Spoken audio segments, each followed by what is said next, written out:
ठीक है दोस्तों, देखिएगा यहां पर हम आपको कह रहे हैं कि शिक्षण कार्य क्या है। शिक्षण कार्य, work of teaching, work of teaching.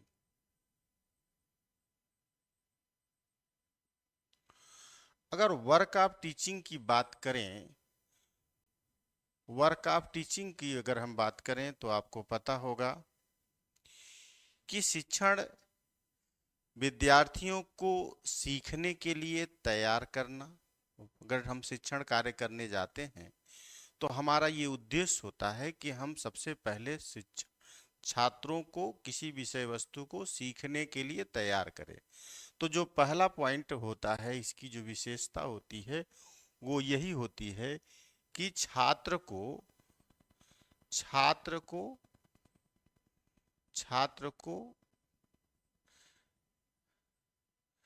अध्ययन के लिए तैयार करना। क्या होता है? हम छात्र को अध्ययन के लिए तैयार करते हैं। तो तैयार करना ये पहला काम इसका हो जाता है। दूसरी बात ये होती है कि दूसरा हम जो बात करेंगे कि शिक्षण के लिए हमें एक प्रकार का वातावरण विकसित करना होता है। तो शिक्षण वातावरण का विकास करना या शैक्षिक परिस्थितियों का निर्माण करना। तो दूसरा जो पॉइंट आता है इसमें, जो दूसरा पॉइंट आता है वो होता है कि शैक्षिक परिस्थिति का निर्माण करना। शैक्षिक परिस्थितियों का निर्माण करना। अगर आप क्लास में जाएंगे, ठीक है, सबसे पहला काम आप क्या करेंगे? छात्रों को कहेंगे कि भाई सब लोग तैयार हो जाओ, बहुत अटेंशन में आ जाओ, सब लोग पढ़ो। और सब लोग एकदम मूड में बैठ जाते हैं। जब बैठ जाते हैं तब आप कहते हैं कि भाई देखिए, अब हमें बहुत सीरियस होकर के विषय वस्तु को समझने की जरूरत है। तब लड़के क्या होते हैं, एक टीचिंग क्लाइमेट में आ जाते हैं और शांत होकर के आपकी बात को सुनने के लिए तैयार हो जाते हैं। इसको कहते हैं कि विद्यार्थी को सीखने के लिए तैयार करना। तो परिस्थितियों का अब क्या करेंगे? सीखने में हम छात्रों की सहायता करेंगे। टीचिंग में हम क्या करते हैं? टीचिंग में हम बच्चे को सीखने में उसकी सहायता करते हैं। हम पढ़ाते नहीं हैं, बल्कि उसके अंदर की जो ज्ञान है उसी को विकसित करते हैं। हम हम उसकी अंतर्निहित शक्तियों को बाह्य परिस्थितियों में विकसित करते हैं। इसलिए हम क्या करते हैं सीखने के लिए उसे, ठीक है, सीखने के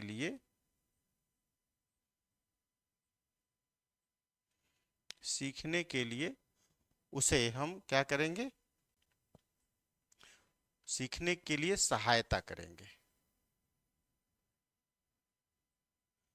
सीखने के लिए सहायता करना, ये हमारा दूसरा काम हो जाता है टीचिंग का।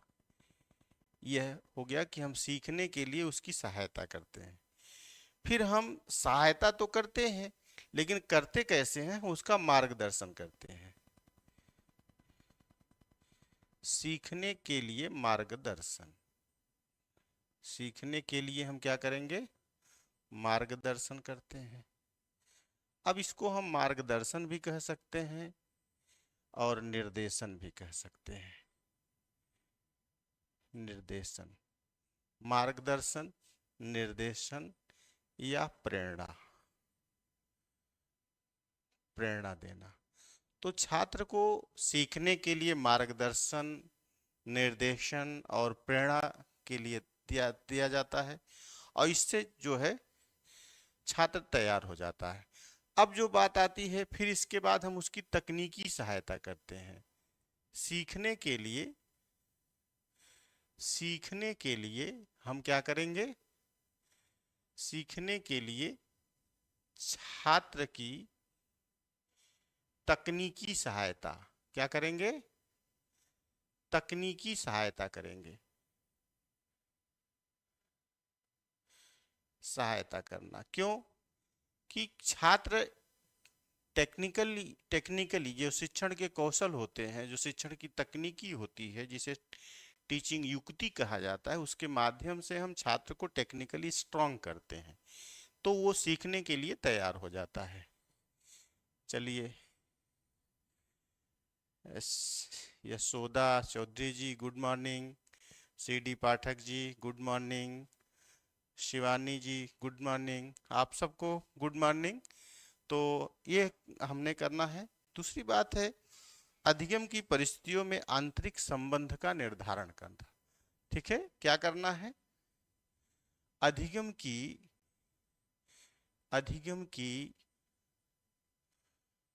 परिस्थितियों में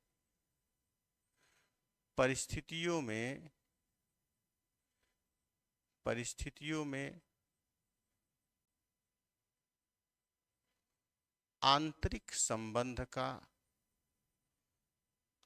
संबंध का निर्धारण।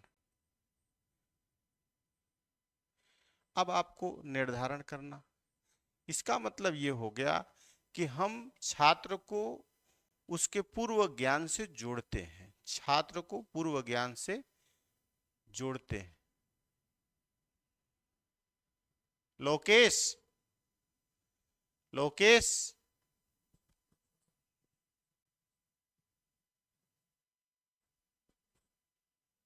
लोकेश,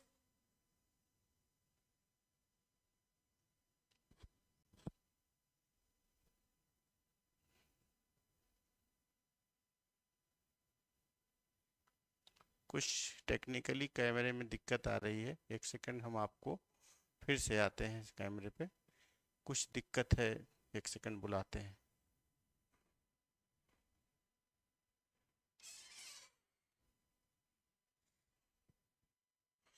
ए लोकेश, लोकेश, अरे वो कैमरा काम नहीं कर रहा है यार, देखो वो कैमरे पे एक पट्टी आ रही है।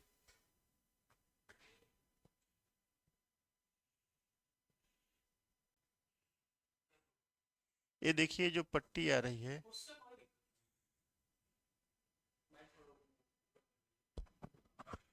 अच्छा, अच्छा ठीक, चलिए। तो आप देखिएगा, तो हमने कहा आपको कि छात्र को पूर्व ज्ञान, उसके पूर्व ज्ञान को उसके नवीन ज्ञान से जो जोड़ने की प्रक्रिया होती है, उसी को प्रस्तावना जिसे कहते हैं आप, प्रस्तावना। इसके बाद तब प्रस्तुतिकरण शुरू होती है। फिर इसी लिए तरह से इसी को कहते हैं छात्र में जिज्ञासा पैदा करना। इसको कहते हैं छात्र में जिज्ञासा पैदा करना।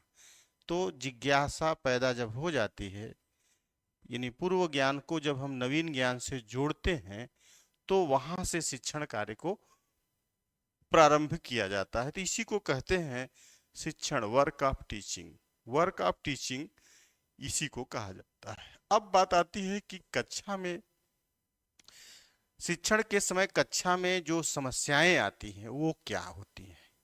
ठीक है, शिक्षण के समय कक्षा में आने वाली समस्याएं, तो उस पर भी हम विचार कर लें। ठीक है, इस पे कुछ पूछना हो तो आप पूछ सकते हो। शिवानी जी नमस्ते, नमस्ते। चलिए, टीचिंग का एक बहुत बेहतरीन क्लास आपके सामने आने वाला है। आज आप देखेंगे कि टीचिंग के बहुत बड़े सेगमेंट को हम पूरा कर रहे हैं। तो अब हम जो आगे टॉपिक बता रहे हैं, टीचिंग, वर्क ऑफ टीचिंग मैंने बता दिया है। अब हम आपको बताने जा रहे हैं प्रॉब्लम ऑफ टीचिंग। कक्षा के दौरान शिक्षक के समक्ष कौन कौन सी समस्याएं आती हैं।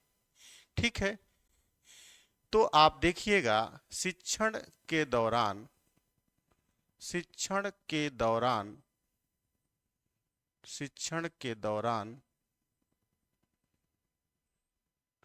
शिक्षक के सम्मुख या कक्षा में, ऐसे भी आप लिख सीखिए,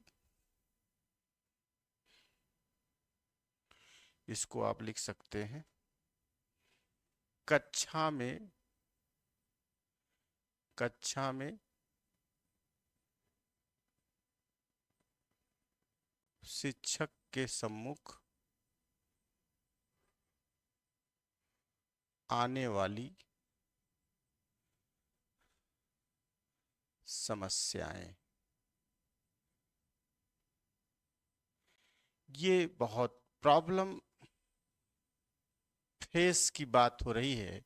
यहाँ पे आपको बताया जा रहा है कि जो कक्षा शिक्षण के समय कक्षा में जो समस्याएं आती हैं वो क्या होती हैं, कौन कौन सी समस्याएं मूलतः टीचर के समक्ष आती है, इसी की बात हम आपको बताने वाले हैं। अब आप देखिएगा क्या क्या समस्याएं आती हैं।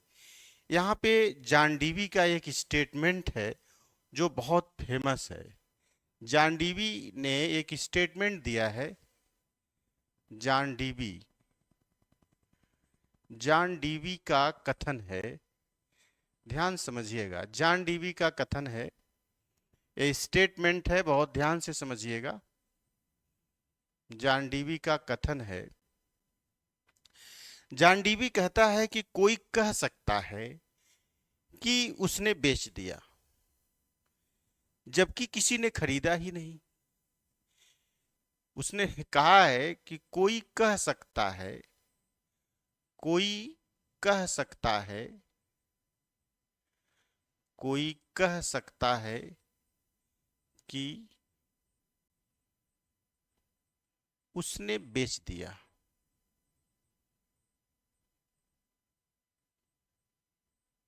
जबकि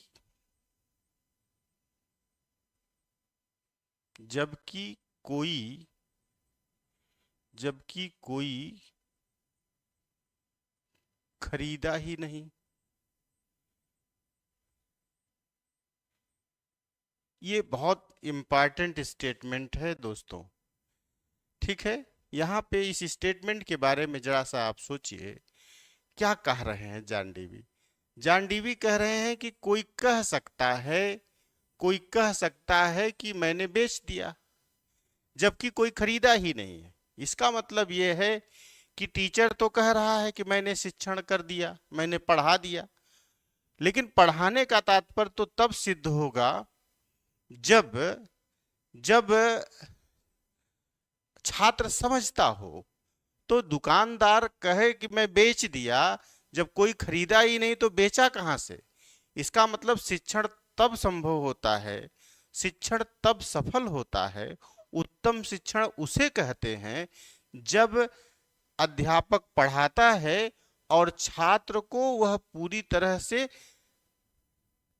सीख जाता है। शिक्षक द्वारा समझाई गई पढ़ाई गई बातों को जब यथावत छात्र समझ लेता है तभी शिक्षण को सफल माना जाता है, अन्यथा शिक्षण को सफल नहीं माना जाता है। तो जॉन डीवी का यह जो कथन है कि कोई कह सकता है कि उसने बेच दिया जबकि कोई खरीदा ही नहीं है, यह बिल्कुल इसी भावना को प्रदर्शित करता है। अब हम बात करेंगे कि कक्षा में वो कौन कौन सी समस्याएं हैं जो एक शिक्षक के सम्मुख प्रस्तुत होती हैं। तो पहली जो समस्या आपके सामने आती है वो है वैयक्तिक विभिन्नता। अब वैयक्तिक विभिन्नता का मतलब क्या है, ठीक है। पहली जो समस्या आती है वो है वैयक्तिक विभिन्नता पर वैयक्तिक विभिन्नताएं।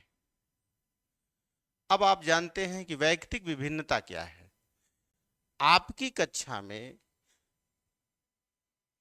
अलग अलग बौद्धिक क्षमता के लोग होते हैं, अलग अलग परिवेश के लोग होते हैं, अलग अलग पारिवारिक परिस्थिति के लोग होते हैं, ठीक है। उनका बौद्धिक स्तर, बुद्धिलब्धि अलग अलग होती है, उनके अधिगम क्षमता अलग अलग होती है, ठीक है। उनकी आनुवांशिक विशेषताओं में भी अंतर होता है।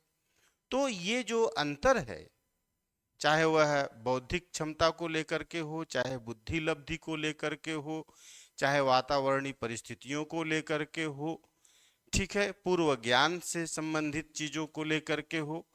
यह सबसे बड़ी समस्या छात्र टीचर के सम्मुख आती है कि वह कैसे छात्र को मेंटेन करेगा, कैसे छात्र को समझाएगा।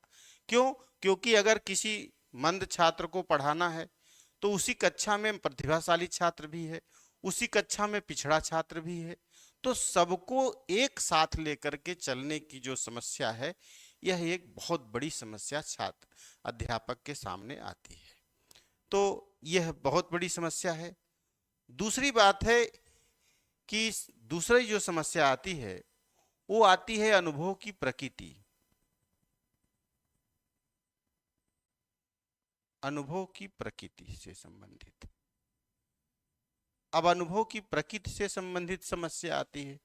अनुभव की प्रकृति से संबंधित समस्या यह है क्योंकि छात्र जो होते हैं वो उनका अनुभव अलग अलग होता है, उनके पूर्व ज्ञान अलग अलग होते हैं। तो जो उनकी प्रकृति होगी वह भी भिन्न होगी। तो प्रकृति जब भिन्न है, छात्र के अनुभव की जब प्रकृति भिन्न है, तो हम उसको समझाएंगे कैसे? तो इसका मतलब है अधिगम अनुभव की प्रकृति में भी भिन्नताएं होती हैं। तो अधिगम अनुभव की प्रकृति से संबंधित समस्याएं आएंगी। यहाँ पर अधिगम अनुभव से संबंधित समस्याएं आती हैं। दूसरी बात यह है कि अधिगम परिणाम, आपको यह भी समस्या आता है कि अधिगम परिणाम से संबंधित समस्या आएगी। अधिगम परिणाम से संबंधित समस्या से संबंधित समस्याएं। अधिगम परिणाम का मतलब यह हो गया कि हम एक निश्चित लक्ष्य को लेकर के हम शिक्षण कार्य करते हैं। हमारा एक निश्चित लक्ष्य होता है, शिक्षण हमेशा उद्देश्यपूर्ण होता है। तो उस अपेक्षित परिणाम को प्राप्त करना हमारा उद्देश्य है। छात्र का अधिगम परिणाम का मतलब है छात्र के व्यवहार में परिवर्तन, और छात्र के व्यवहार में परिवर्तन उसके रिजल्ट से होता है, उसके रिजल्ट से होगा। तो उस रिजल्ट को प्राप्त करने की जो हमारी समस्या है, वो समस्या कैसे सॉल्व होगी, यह एक बड़ी चुनौती होती है टीचर के सामने। तो इसी के साथ साथ यह भी है कि कक्षा में जो छात्र होते हैं किशोर और प्रौढ़ भी होते हैं। किशोरावस्था एवं प्रौढ़ावस्था संबंधित समस्याएं होती हैं। प्रौढ़ावस्था से संबंधित समस्याएं होती हैं। संबंधित समस्याएं क्योंकि कक्षा में किशोरावस्था के भी छात्र होते हैं और कुछ प्रौढ़ावस्था के भी छात्र होते हैं। तो अलग अलग आयु के लिए किशोरावस्था के छात्रों की अपनी प्रकृति अलग होती है, प्रौढ़ावस्था के छात्रों की अपनी प्रकृति अलग होती है। दोनों छात्रों में सामंजस्य स्थापित करना एक बड़ा चुनौती होता है। तो किशोरावस्था से संबंधित समस्याएं आप समझ सकते हैं। उनके संवेगों में तीव्रता होती है, उनका चिंतायुक्त तो व्यवहार होता है, प्रेम में बड़ी प्रगाढ़ता होती है, ये तमाम बातें होती। परिपक्वता का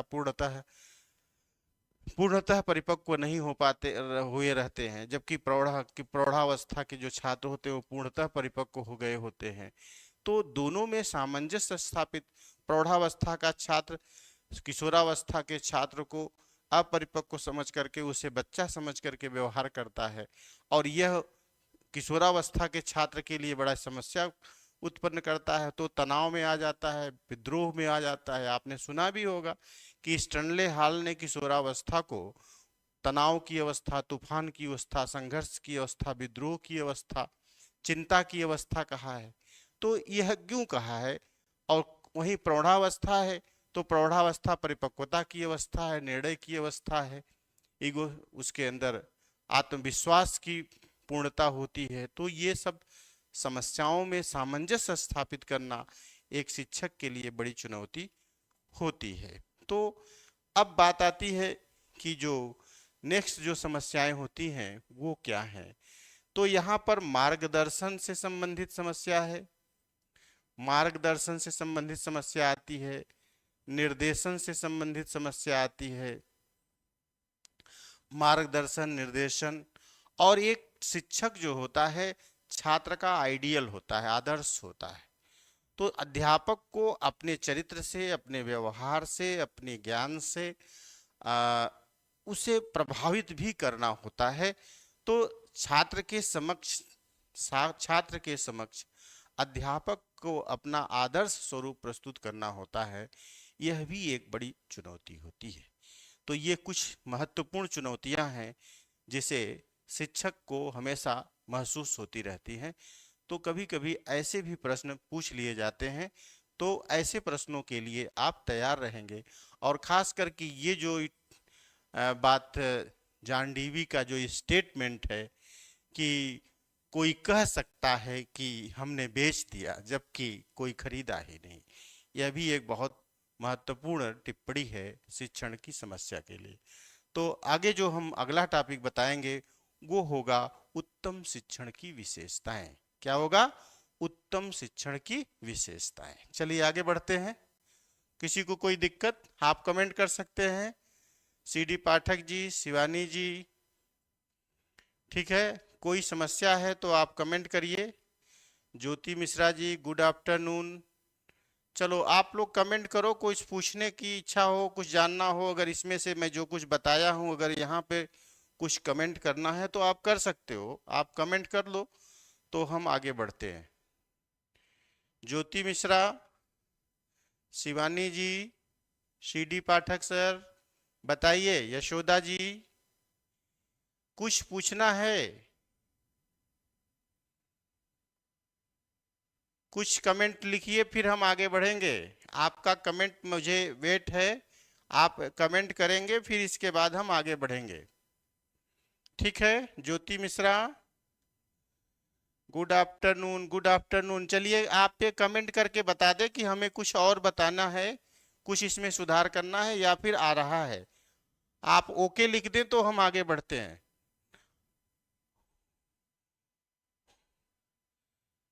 ओके ओके, वेरी गुड, बहुत अच्छी बात है।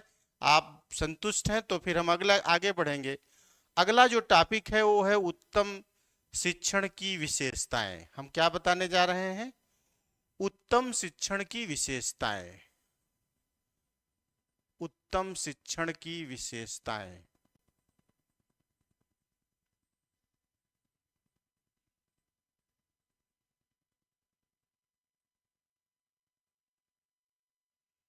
ये बहुत महत्वपूर्ण पॉइंट है, इसको आप लोग ध्यान से नोट कर लीजिए। कापी कलम लेकर बैठिए और एक एक चीजों को नोट करते चलिए, तो आपको बहुत आनंद मिलेगा। और लास्ट में जब आप इसको पढ़ेंगे तो फिर आपको ये लगेगा कि एक बेहतरीन क्लास आज हमको मिली है। अब आप देखिएगा उत्तम शिक्षण की विशेषता क्या है। उत्तम शिक्षण की कुछ विशेषताएं होती हैं, जैसे जैसे अगर हम उत्तम शिक्षण की विशेषताओं को कहेंगे तो हम कहेंगे शीघ्र अधिगम हो जाए, शीघ्र प्रत्यास्मरण हो जाए, शीघ्र पहचान हो जाए। ठीक है, तो ये सब विशेषताएं होती हैं। तो अच्छा शिक्षण छात्रों को सीखने का अवसर देता है। अच्छा शिक्षण, अच्छा शिक्षण, ध्यान दीजिएगा, अच्छा शिक्षण छात्रों को सीखने का अवसर देता है। सीखने का अवसर देता है। अब आप देखिएगा, अब एक अच्छा शिक्षण वह होता है जिसमें छात्रों को अवसर दे दिया जाए कि भाई आप अपने से इसको करिए। आप जब करें और उसमें जब समस्या होगी तो उस समस्या का हम समाधान करेंगे। तो छात्र अपने से सीखेगा और जहां समस्या होगी आपसे पूछेगा और फिर आप उस समस्या का समाधान करेंगे, तो वह बेहतरीन तरीके से सीख जाएगा। दूसरी जो उत्तम शिक्षण की विशेषता है, छात्र में निहित गुणों को, छात्र में निहित या अंतर्निहित गुणों का विकास करना, गुणों का विकास करना। एक अच्छा शिक्षक वह होता है, एक अच्छा शिक्षक वह होता है जो छात्र की अंतर्निहित शक्तियों को पहचान लेता है। कुछ छात्र ऐसे होते हैं जो खेल में बहुत अच्छे होते हैं किंतु पढ़ाई में कमजोर होते हैं। कुछ छात्र ऐसे होते हैं जो पढ़ाई में बहुत अच्छे होते हैं लेकिन खेल में कमजोर होते हैं। कई ऐसे छात्र होंगे जो खेल और पढ़ाई दोनों में बहुत अच्छे होते हैं। तो हमको पहचानना होगा। दूसरी चीज ये है कि खेल में भी कुछ छात्र जिम्नास्टिक अच्छा कर रहे हैं, तो कुछ रेसर हैं, तो कुछ अलग अलग खेलों में उनकी रुचि है। तो हमें उनकी रुचियों का ध्यान रखना होगा, उनकी अंतर्निहित जो मौलिक विशेषता है उसको समझना होगा।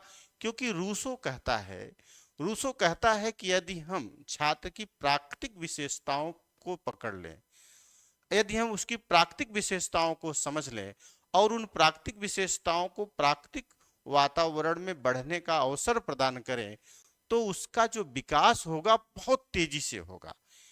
क्यों? क्योंकि वो प्रकृति के साथ, हम क्या है, मनुष्य सदैव प्रकृति के साथ संघर्ष करता रहता है और प्रकृति उसे अवरोध भी उत्पन्न करती है और प्रकृति उसे अवसर भी प्रदान करती है। तो जब हम प्रकृति के साथ उसके द्वारा दी गए अवसर के साथ मिल करके काम करेंगे तो निश्चित रूप से हमें उसमें तेजी से आगे बढ़ने का अवसर मिलेगा। इसलिए यह जरूरी है कि शिक्षक वही अच्छा होता है, उत्तम शिक्षण वही है जिसमें छात्र की अंतर्निहित शक्तियों को समझते हैं। स्वामी विवेकानंद भी इस बात को कहते हैं, उनकी शिक्षा की जो परिभाषा है उसमें उन्होंने यही कहा है कि छात्र की अंतर्निहित शक्तियों का विकास करना ही शिक्षा है। छात्र की अंतर्निहित शक्तियों का विकास करना ही शिक्षा है। और आपने पेस्टोलॉजी की भी परिभाषा को भी सुना होगा कि छात्र की जन्मजात शक्तियों का स्वाभाविक, समरस एवं प्रगतिशील विकास करना ही शिक्षा है। तो शिक्षण का एक उत्तम शिक्षण वही होता है जिसमें हम क्या करते हैं, छात्र के अंतर्निहित गुणों को विकसित करते हैं। तीसरी जो विशेषता हम समझ सकते हैं वो है शिक्षण को योजनाबद्ध करना। शिक्षण को योजनाबद्ध तरीके से करना।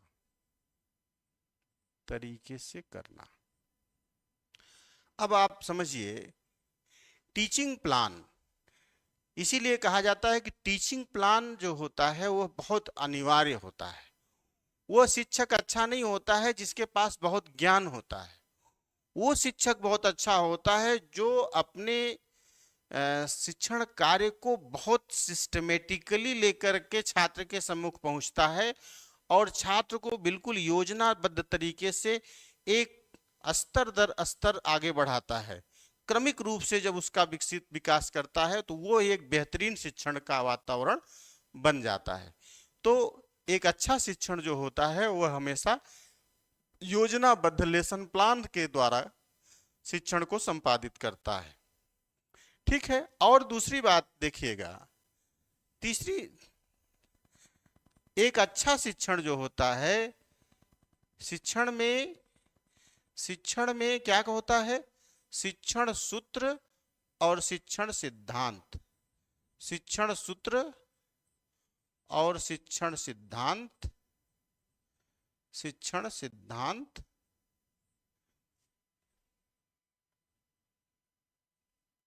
तथा शिक्षण कौशल। तो शिक्षण सूत्र, शिक्षण सिद्धांत एवं शिक्षण कौशल, शिक्षण कौशल का प्रयोग, शिक्षण कौशल का प्रयोग करता है। तो ये एक अच्छा शिक्षक वही है, एक अच्छा शिक्षण वही है, उत्तम शिक्षण की विशेषता यही है कि जिसमें शिक्षण सूत्र होते हैं, शिक्षण सिद्धांत होते हैं, शिक्षण कौशल होते हैं। आपको पता है कि ब्लैक बोर्ड कौशल एक श्यामपट्ट कार्य होता है, श्यामपट्ट कौशल। एक होता है प्रश्न कौशल, एक होता है उद्दीपन परिवर्तन कौशल, एक होता है प्रस्तावना कौशल, एक होता है प्रस्तुतिकरण कौशल। तो प्रस्तावना कौशल क्या है, प्रस्तुतिकरण कौशल क्या है, दृष्टांत कौशल क्या है, श्यामपट्ट कौशल क्या है, ठीक है, उद्दीपन परिवर्तन कौशल क्या है। और इसी के साथ साथ लास्ट में एक कौशल आता है जिसमें हम पुनरावृत्ति कौशल जिसको कहा जाता है, पुनरावृत्ति कौशल। और अंत में उपसंहार कौशल भी होता है, लास्ट में हम जब प्रश्न को विषय को समाप्त करते हैं तो इसको भी समाप्त करने की प्रक्रिया होती। इसी तरह से शिक्षण के तमाम सिद्धांत भी हैं, शिक्षण के तमाम सिद्धांत भी हैं, जैसे आगमनात्मक शिक्षण, निगमनात्मक शिक्षण, संश्लेषणात्मक शिक्षण, विश्लेषणात्मक शिक्षण, तरह तरह के शिक्षण सिद्धांत हैं और इसके सूत्र भी हैं। सरल से विशेष की ओर, विशेष से सरल, सामान्य से विशेष की ओर, विशेष से सामान्य की ओर, निश्चित से अनिश्चित की ओर, अनिश्चित से निश्चित की ओर, ज्ञात से अज्ञात की ओर, पूर्ण से अंश की ओर, अंश से पूर्ण की ओर, ये तमाम सूत्र भी हैं। तो हमें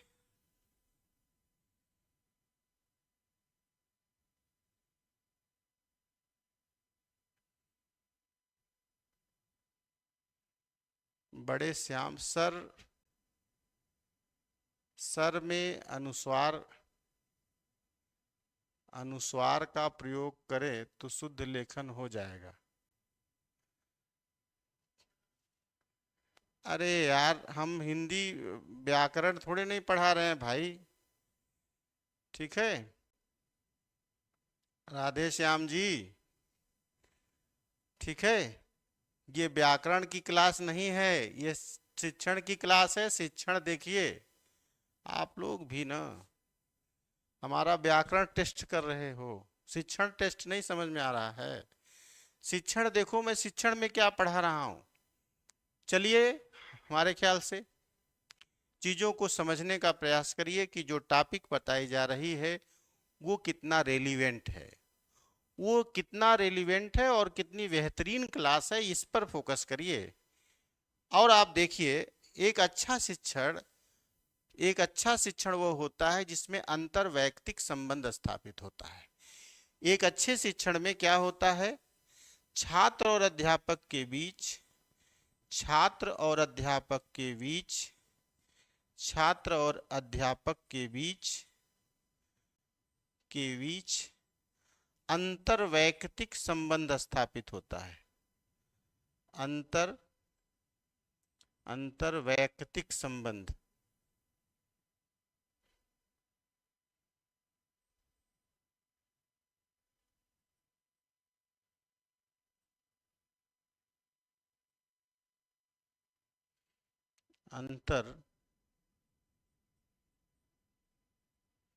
अंतर वैयक्तिक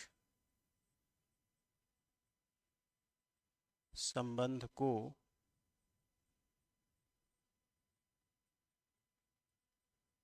स्थापित करना, ठीक है। अंतरवैयक्तिक संबंध, टीचिंग क्या है, टीचिंग एक अंतरवैयक्तिक प्रक्रिया है। क्यों? क्योंकि छात्र और अध्यापक के बीच एक अंतरवैयक्तिक संबंध होता है, एक इंटरपर्सनल रिलेशन होता है। इस इंटरपर्सनल रिलेशन को जब तक डेवलप नहीं किया जाएगा, छात्र और अध्यापक के बीच में एक आदान प्रदान होता है, ठीक है। उस आदान प्रदान में छात्र और शिक्षक, छात्र के द्वारा फीडबैक दिया जाता है और शिक्षक के द्वारा जो संप्रेषण होता है उसके लिए उसको फीडबैक की आवश्यकता होती है। तो जब दोनों में सेंडर और रिसीवर दोनों एक सर्किल में चलते हैं, एक सर्किल में चलते हैं सेंडर और रिसीवर, क्योंकि शिक्षण एक मीडियम है, शिक्षण एक माध्यम है, किसके बीच का, छात्र और अध्यापक के बीच। अध्यापक क्या है, सेंडर है, छात्र क्या है, रिसीवर है, मीडियम क्या है, टीचिंग है। तो इसके बीच में एक साइक्लिक मोशन होता है। जब तक ये साइक्लिक मोशन नहीं होगा तब तक एक अच्छा शिक्षण कभी भी, ठीक है, अच्छा शिक्षण नहीं कहा जाएगा।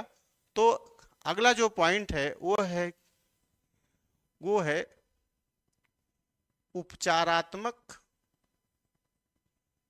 उपचारात्मक एवं निदानात्मक शिक्षण विधि का प्रयोग। शिक्षण विधियों का प्रयोग करना। तो देखिएगा दोस्तों, एक अच्छा शिक्षण या उत्तम शिक्षण वह होता है जिसमें निदानात्मक और उपचारात्मक शिक्षण पद्धतियों का प्रयोग किया जाता है, क्योंकि जब तक इस शिक्षण पद्धति का प्रयोग नहीं करेंगे तब तक, ठीक है। तो अच्छा शिक्षण तैयारी का एक साधन है। अच्छा शिक्षण क्या है? तैयारी का एक साधन होता है। तो आपको इसको अभी भी ध्यान रखना चाहिए। तो उत्तम शिक्षण की एक विशेषता यह है कि उत्तम शिक्षण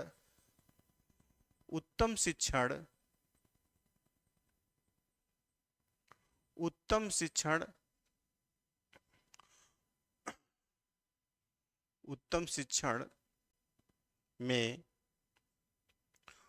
शिक्षण में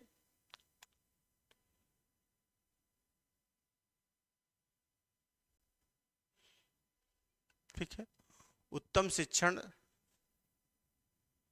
सदैव प्रगतिशील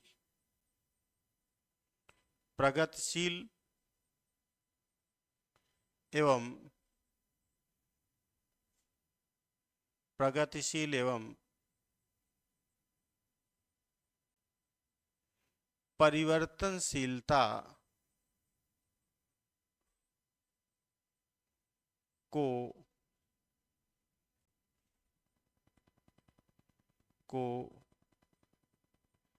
छात्रों को महसूस कराता है। क्यों? क्योंकि समाज नित्य प्रतिदिन प्रगतिशील है, और जब समाज प्रगतिशील है तो नित्य नए इन्वेंशन भी हो रहे हैं, नित्य नए खोज भी हो रहे हैं। तो हमें छात्र को नवीन खोज के साथ जोड़ने का प्रयास करना चाहिए। जो नई नई तकनीकी है उसका भी हमें प्रयोग करके उसको सिखाते रहना चाहिए। इससे क्या होता है कि छात्र नवीन जो टेक्नोलॉजी है उसको और पुरानी जो टेक्नोलॉजी है उसके साथ, दोनों के साथ एडाप्ट रहता है। तो दोनों को साथ जब एडाप्ट रहेगा, आपने देखा होगा कि कुछ दिन ऑफलाइन क्लासेस को बहुत महत्व दिया जाता था। आज क्या है? आज टेक्नोलॉजी इतनी अच्छी हो गई है कि लाखों छात्र एक साथ जुड़ करके पढ़ रहे हैं। तो 1000 छात्रों को क्लास में रूम में पढ़ाया जा सकता है, लेकिन लाखों छात्रों को क्लासरूम में नहीं पढ़ाया जा सकता। लेकिन टेक्नोलॉजी के माध्यम से लाखों छात्रों को एक साथ पढ़ाया जा सकता है। तो इस उत्तम शिक्षण वह होता है जिसमें छात्र को प्रगतिशील और परिवर्तनशीलता दोनों के साथ जोड़ करके रखा जाता है। तो नवीन टेक्नोलॉजी के साथ जोड़ करके जब हम पढ़ाते हैं तो प्रगतिशीलता को हम महसूस कर पाते हैं। इस तरह से कुछ ये विशेषताएं हैं जो कभी कभी उत्तम शिक्षण के लिए सवाल पूछ लिया जाता है कि उत्तम शिक्षण की विशेषता क्या क्या है। तो ये भी सवाल पूछे जाते हैं।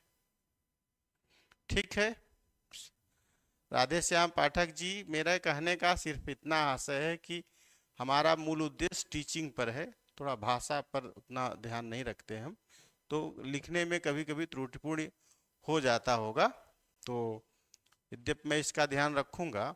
चलिए आगे देखते हैं। अगला जो टॉपिक है वो है शिक्षण की दार्शनिक अवधारणा।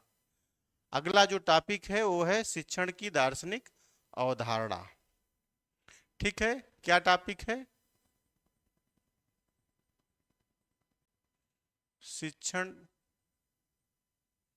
की मूलभूत अवधारणाएं। ठीक है, कंसेप्ट ऑफ टीचिंग। ठीक है, क्या है? फिलोसफिकल कंसेप्ट या शिक्षण की दार्शनिक अवधारणाएं भी आप कह सकते हैं इसको चाहें तो।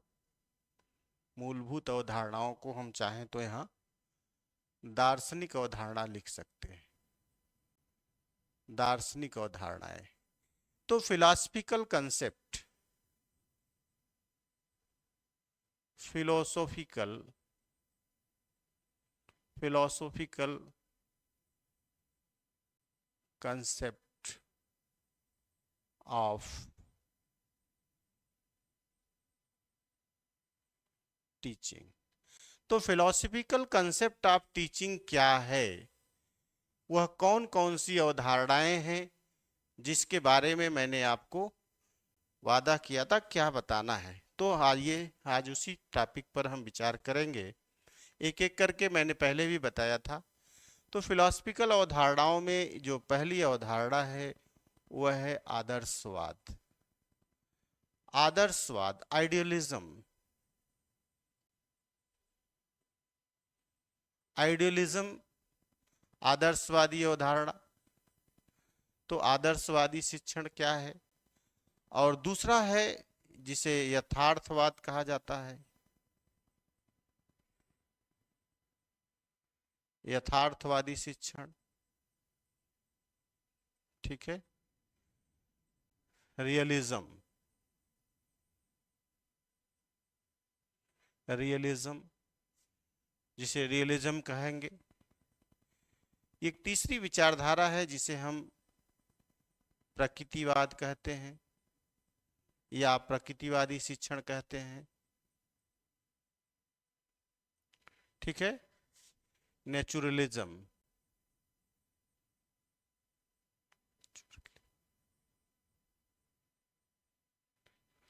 Naturalism teaching.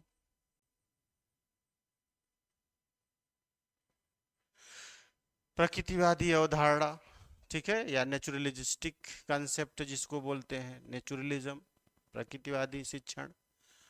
तो आदर्शवाद, प्रकृतिवाद, यथार्थवाद और प्रयोजनवाद। प्रयोजनवाद या प्रयोजनवादी अवधारणा भी कह सकते हैं, इसे प्रयोजनवादी शिक्षण भी कह सकते हैं, अवधारणा या शिक्षण,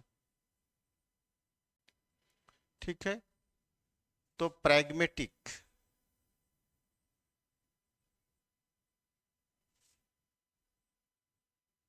pragmatic concept of teaching,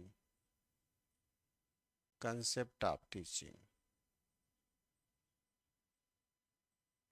pragmatic concept of teaching शिक्षण की प्रयोजनवादी अवधारणा। अब बात आती है शिक्षण की मनोवैज्ञानिक अवधारणा। शिक्षण की मनोवैज्ञानिक अवधारणा, मनोवैज्ञानिक अवधारणा।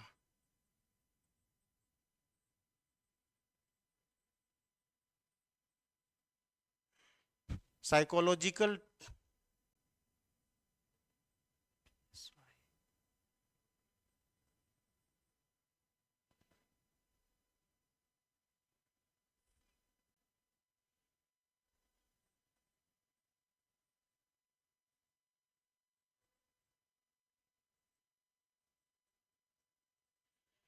साइकोलॉजिकल कंसेप्ट ऑफ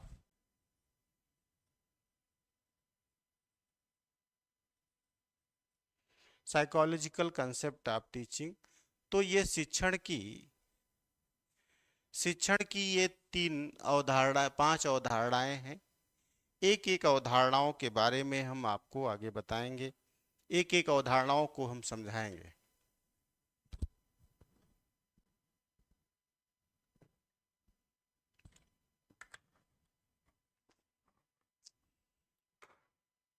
चलिए एक एक अवधारणा पर हम बात करेंगे। सबसे पहले हम आदर्शवाद की बात करेंगे। शिक्षण की आदर्शवादी अवधारणा, ठीक है।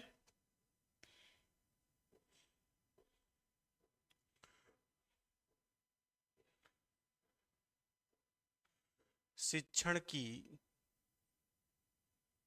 शिक्षण की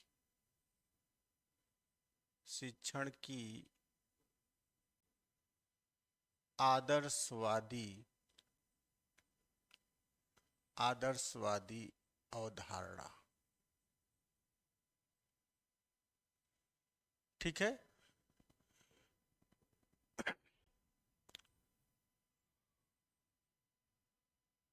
आइडियलिज्म, ठीक है, idealism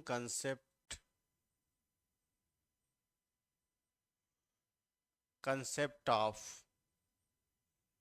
teaching. Ideal concept of teaching, idealism concept of teaching, आदर्शवादी अवधारणा। तो शिक्षण की आदर्शवादी अवधारणा क्या है? तो सबसे पहले हम आपको यहां बताएंगे कि शिक्षण की आदर्शवादी अवधारणा के प्रवर्तक कौन है। तो ध्यान दीजिएगा, पाश्चात्य जगत में प्लेटो को आदर्शवादी शिक्षण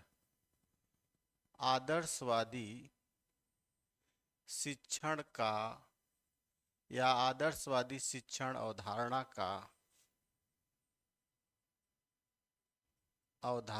का जनक माना जाता है। ठीक है। आदर्शवादी अवधारणा का जनक कौन है? प्लेटो को आदर्शवादी अवधारणा का जनक कहा जाता है। और आपको यह भी पता होगा कि प्लेटो ने एक शिक्षण संस्था की स्थापना किया था। प्लेटो ने एक शिक्षण संस्था की स्थापना किया था। प्लेटो की शिक्षण संस्था का नाम क्या है भाई? प्लेटो की शिक्षण संस्था का नाम बताइए। प्लेटो की शिक्षण संस्था का नाम, जो बाद में विश्वविद्यालय बना था, शिक्षण संस्था का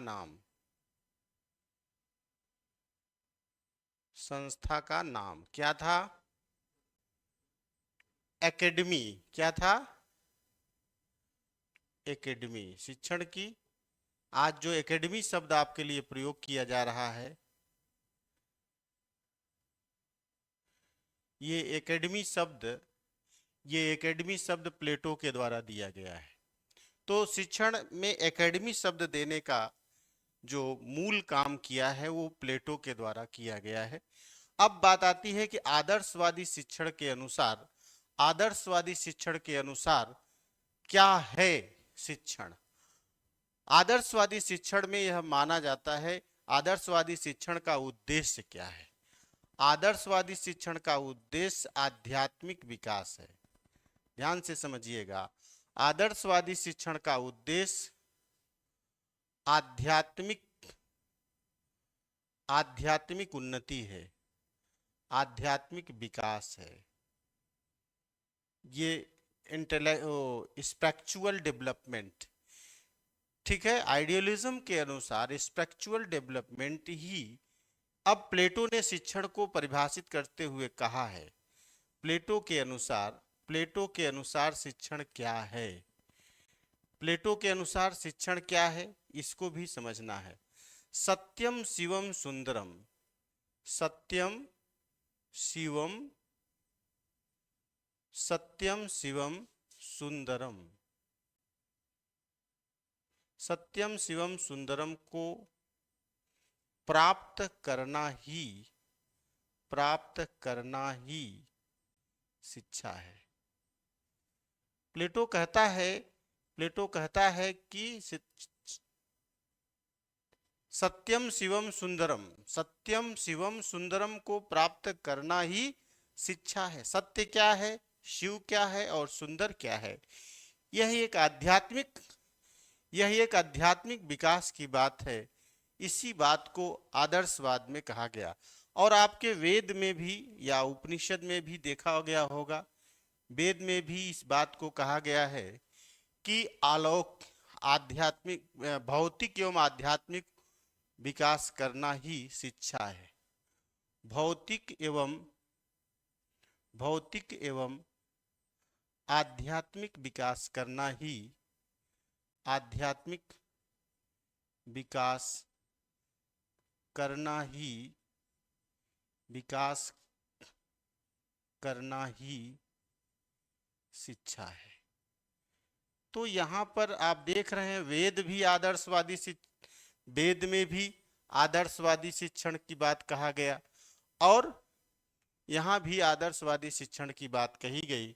इसी तरह से अगर हम गांधी जी को देखें, गांधी जी की अगर परिभाषा को आप देखेंगे, गांधी जी ने शिक्षा को परिभाषित करते हुए कहा कि शिक्षा से मेरा अभिप्राय, शिक्षा से मेरा अभिप्राय, शिक्षा से मेरा अभिप्राय, शिक्षा से मेरा अभिप्राय बालक अथवा व्यक्ति के, बालक अथवा व्यक्ति के, व्यक्ति के शारीरिक, शारीरिक, मानसिक,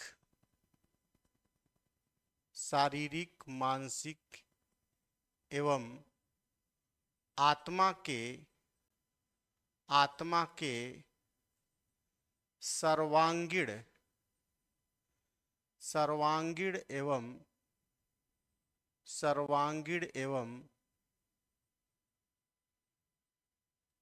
सर्वोत्तम विकास से है, विकास से है। तो गांधी जी भी इस बात को मानते हैं कि शिक्षा का जो लक्ष्य है वह है आध्यात्मिक विकास। हमारे समाज में, हमारे समाज में धर्म, अर्थ और काम के साथ साथ मोक्ष की भी बात कही गई है। तो मोक्ष क्या है? धर्म, अर्थ, काम, यह जो है भौतिक उन्नति का साधन है, यह भौतिक उन्नति के लिए किया जाता है, लेकिन मोक्ष का मूल उद्देश्य आध्यात्मिक उन्नति है। मोक्ष को परिभाषित करते हुए कहा जाता है दुख का अंत, दुख का अंत, तत्पश्चात दुख का अंत एवं पुनर्जन्म का अंत, पुनर्जन्म का अंत। तो जब ये दुख, दुख हमारे तीन प्रकार के हैं, दैहिक, दैविक और भौतिक। ये तीनों प्रकार के, आदैविक, आदि भौतिक और आध्यात्मिक, ये तीनों प्रकार के जो दुख हैं इससे आत्यांतिक निवृत्ति हो जाए और जो आवागमन है उससे जब मुक्त हो जाए तो उसे ही हम मोक्ष कहते हैं। तो मोक्ष क्या है? दुखों का अंत है। और इस संसार में जो करोड़ों लाखों योनियों से हम होकर के गुजरते हैं, इस आवागमन के मार्ग को अवरुद्ध कर दिया जाए और इसे समाप्त करके मोक्ष प्रदान किया जाए, तो इसी को कहा जाता है। गीता में भगवान श्री कृष्ण अर्जुन को समझाते हैं और कहते हैं कि देखो अर्जुन, कहते हैं कि सर्वधर्मैन परित्याज्य माम एकम शरणं व्रज अहम त्वं सर्व पापेभ्यो मोक्षयिष्यामि मा शुचः। कहते हैं कि अर्जुन, तुम अपने सभी प्रकार के तर्क वितर्क और सभी प्रकार की जो विचारधारा है, उसके जो धर्म है, उसको त्याग दो और मेरी शरण में आ जाओ। अहम त्वं, मैं तुम्हें सभी प्रकार के पापों से मुक्त करके मोक्ष प्रदान करूंगा। तो मोक्ष एक आध्यात्मिक उन्नति है, मोक्ष एक आत्मा और परमात्मा का मिलन है, मोक्ष चित्तवृत्तियों का निरोध है, मोक्ष एक अलौकिक पद है जिसे प्राप्त करने के लिए कोई व्यक्ति जीवन भर या कई जन्मों तक परिश्रम करता रहता है, संघर्ष करता रहता है। ऋषि मुनि धर्मात्मा ये हमारे 4 पुरुषार्थ की बात करते हैं, जिसमें जो परम पुरुषार्थ है वह है मोक्ष। ये त्रिवर्ग जो है ये हमारे भौतिक उन्नति का साधन है और यह जो अंतिम है मोक्ष जिसे कहा जाता है, ये आध्यात्मिक उन्नति का साधन है।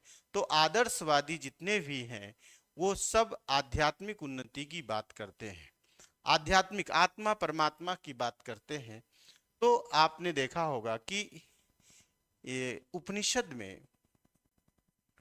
उपनिषद में शिक्षा को परिभाषित करते हुए कहा गया है, उपनिषद में शिक्षा को परिभाषित करते हुए कहा गया है, सा विद्या या विमुक्ते, कहा गया है सा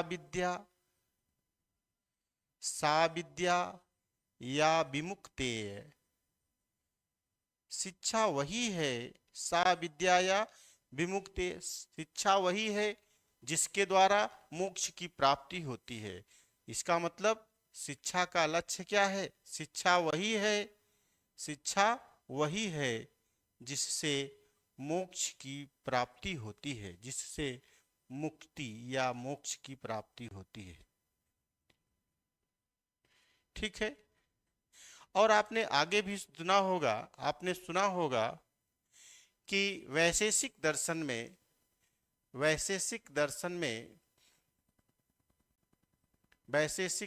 में जो इसके प्रणेता हैं महर्षि कणाद, वैशेषिक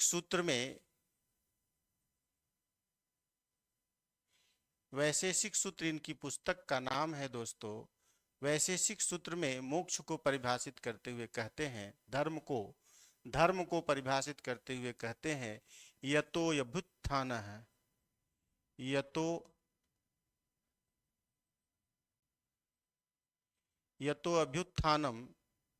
यतो अभ्युत्थानम निःश्रेयस श्रेयो सिद्धि सह धर्म।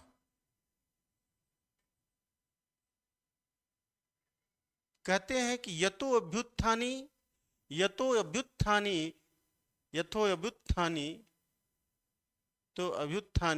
निःश्रेयस श्रेयो सिद्धि सधर्म। अर्थात इन्होंने कहा कि जिसके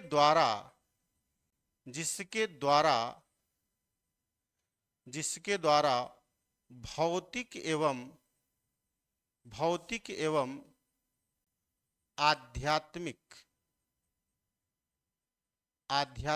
उन्नति हो वही धर्म है।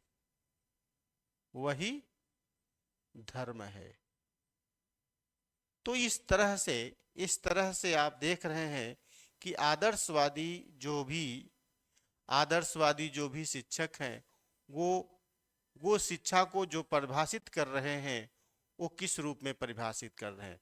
वैशेषिक दर्शन में महर्षि कणाद ने कहा कि यतो अभ्युत्थाने निःश्रेयस श्रेयो सिद्धि स धर्म, जिसके द्वारा भौतिक एवं आध्यात्मिक उन्नति हो वही धर्म है, वही शिक्षा है।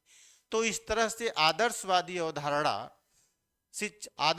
अवधारणा के अनुसार शिक्षा का जो मूल लक्ष्य है वो है आध्यात्मिक उन्नति, आत्मा परमात्मा का मिलन, दुखों का आत्यंतिक निवृत्ति, मोक्ष की प्राप्ति,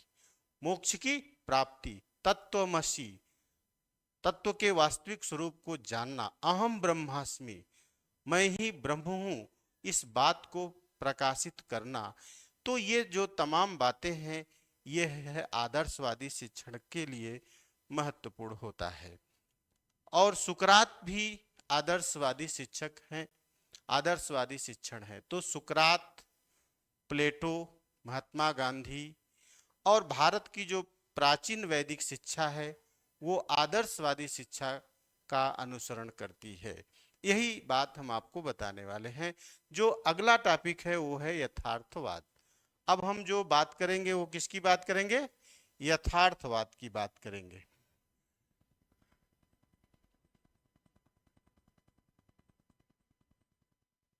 यथार्थवाद, तो शिक्षण का यथार्थवाद, ये आप ऐसे भी लिख सकते हैं, शिक्षण की यथार्थवादी अवधारणा। शिक्षण की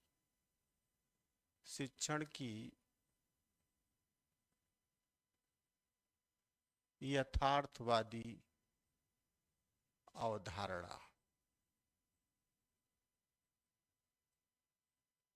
रियलिटिक concept of teaching. Realism. Realism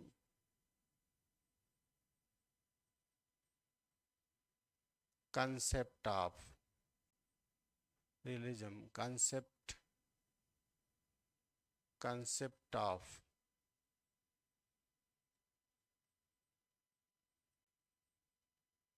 तो रियलिज्म कंसेप्ट ऑफ टीचिंग आदर्शवाद यथार्थवादी शिक्षण अवधारणा। शिक्षण की यथार्थवादी अवधारणा। शिक्षण की यथार्थवादी अवधारणा क्या है, इस पर भी हम विचार करेंगे।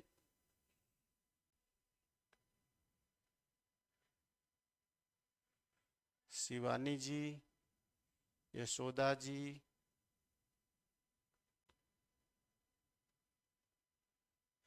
लाइव बैच का चार्ज फुर्सत में बताइए सर। अच्छा देखो बेटा, हमारे यहाँ जो लाइव बैच का चार्ज है वो है 1999 रुपया। ये आपका 1999 रुपया है। ये पैसा आपको जमा करके लाइव बैच का क्लास पूरा मिल जाएगा आपको, ठीक है। और आपको ये भी पता है कि जो अभी अगर आप तुरंत ले लेते हैं तो संभवतः शायद छूट भी हो, तो आपको कुछ कम पैसे में शायद एडमिशन हो जाए। इसमें छूट भी शायद चल रहा है, तो आप लोग मिल लीजिए, उनसे बात कर लीजिए। 92 98, ठीक है। वो जो आपका यूजीसी टीचर्स एकेडमी का जो नंबर है उस पर आप फ़ोन करके चीज़ों को समझ लें तो क्लियर हो जाएगा, ठीक है। क्लियर है। ये है फीस, ये फीस है यूजीसी एकेडमी पर। आप मेरा नाम लेकर के बोलेंगे तो संभवतः कुछ छूट भी कर दें। आप ये बताएंगे कि यल सर ने कहा था कि हम इतने में कर देंगे, तो उसमें कुछ आपको छूट भी कर देंगे। वैसे वो सामान्यतः करते नहीं हैं, लेकिन यह है कि किसी का कंसेंट होने पर आपको कुछ छूट हो जाती है। तो मेरे नाम लेकर के अगर बोलोगे कि सर ने कहा था कि आप जाके कह दो हमारा नाम, तो आपको कुछ जरूर छूट कर देंगे। तो आप ला करके एडमिशन ले लीजिए। राधे श्याम जी, चलिए हम आपको बता रहे हैं, आप एडमिशन ले लीजिए, कोई दिक्कत नहीं है, बहुत कम पैसा है और इस पैसे में आपको एक बेहतरीन क्लास आपको मिलेगी, कोई डाउट नहीं है। चलिए हम जो टॉपिक की बात करें, शिक्षण की जो यथार्थवादी अवधारणा है, इस पे हम बात करेंगे। शिक्षण की यथार्थवादी अवधारणा क्या है और इसके प्रणेता कौन है, इसकी हम चर्चा करेंगे। तो जो सबसे महत्वपूर्ण बात है वो ये है कि यथार्थवादी अवधारणा के जनक कौन है। यथार्थवाद के जनक,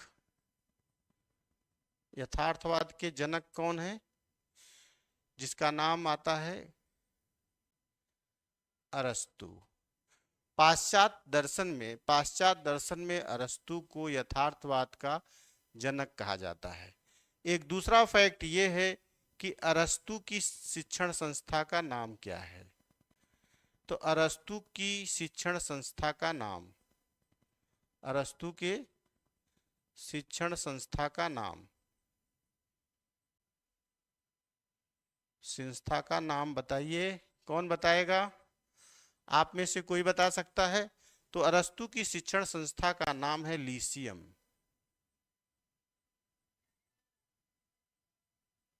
लीसियम ये आगे चल करके विश्वविद्यालय के रूप में प्रतिष्ठित हुआ। यह दुनिया का दूसरा विश्वविद्यालय था, ठीक है।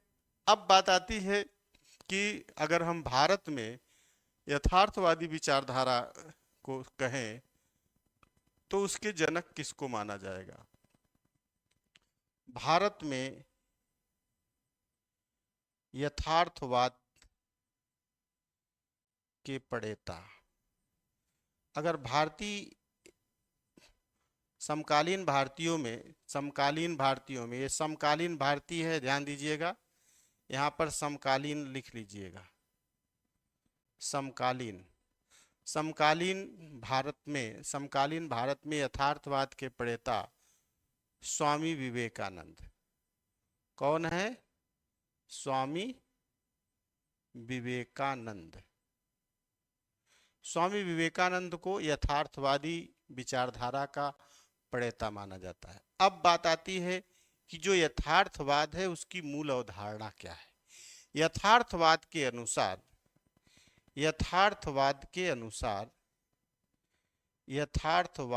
अनुसार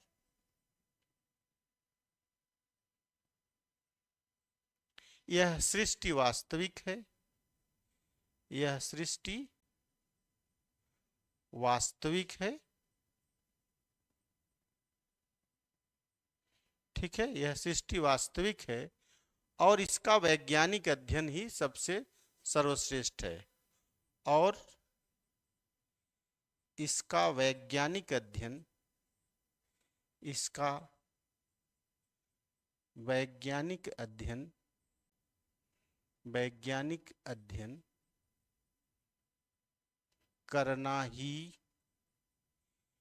करना ही शिक्षण है।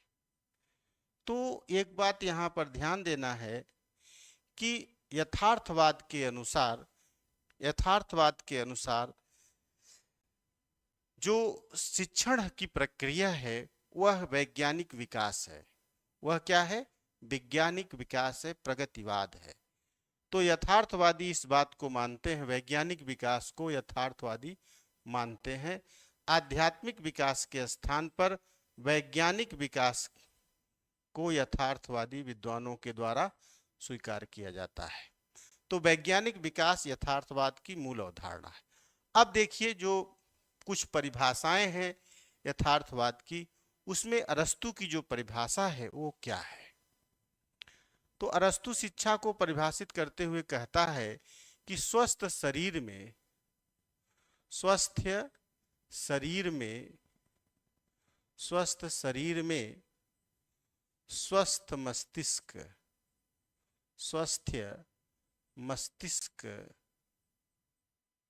स्वस्थ मस्तिष्क का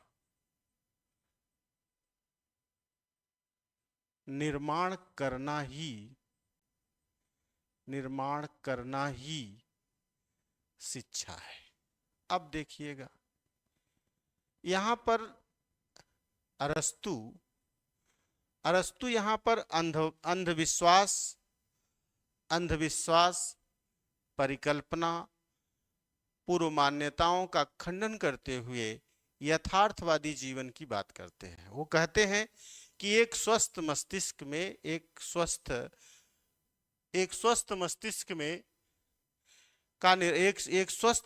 का मनुष्य में एक स्वस्थ मस्तिष्क का निर्माण करना ही शिक्षा का मूल लक्ष्य होता है। स्वस्थ मस्तिष्क का तात्पर्य यह हो गया कि हम संज्ञानात्मक विकास करें, अर्थात इस सृष्टि के वास्तविक स्वरूप को समझें। ठीक है, तो जब हम सृष्टि के वास्तविक स्वरूप को समझेंगे तो उसमें शिक्षा का उद्देश्य क्या होगा? शिक्षा का उद्देश्य होगा कि हम देश की भौगोलिक परिस्थितियों को समझें। शिक्षा का उद्देश्य होगा कि इस भौतिक पदार्थों से उत्पन्न होने वाली ऊर्जा, द्रव्य पदार्थ की बात को समझें, द्रव्य और उसकी अवस्थाओं को समझें, खगोल और उसके अन्य जो ब्रह्मांडीय घटनाक्रम है उसको समझें। तो इस तरह से इस ब्रह्मांड की जो वैज्ञानिक रहस्य है उसको जानना यथार्थवादी विचारधारा का मूल निहितार्थ है। अब स्वामी विवेकानंद भी देखिए, स्वामी विवेकानंद क्या कहते हैं। स्वामी विवेकानंद शिक्षा को परिभाषित करते हुए कहते हैं कि मनुष्य में पूर्वनिहित पूर्णता को मनुष्य में पूर्वनिहित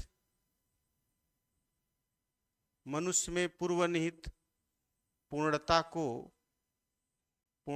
को अभिव्यक्त करना ही अभिव्यक्त करना ही शिक्षा है। तो इस तरह से स्वामी विवेकानंद भी इस बात को मानते हैं कि मनुष्य में जो स्वाभाविक और जन्मजात शक्तियां होती हैं उसे विकसित करना ही शिक्षा का मूल निहितार्थ है, शिक्षा का मूल लक्ष्य है।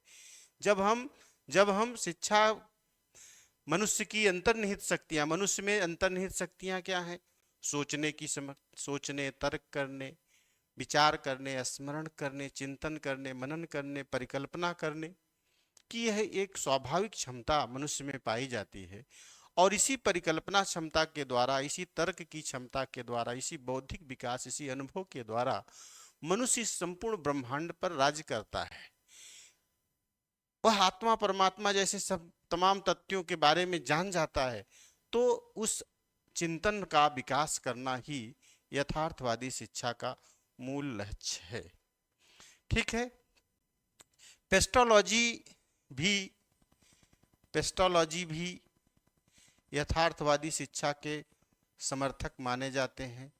और पेस्टोलॉजी ने शिक्षा को परिभाषित करते हुए कहा, शिक्षा व्यक्ति की जन्मजात शक्तियों का स्वाभाविक समरस एवं प्रगतिशील विकास है। पेस्टोलॉजी कहता है कि शिक्षा व्यक्ति की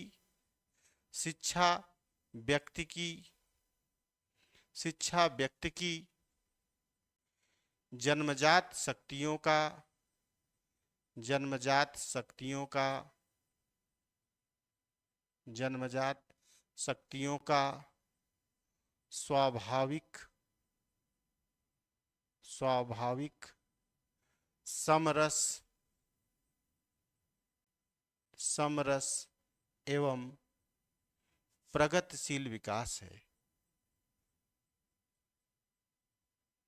प्रगतिशील विकास है।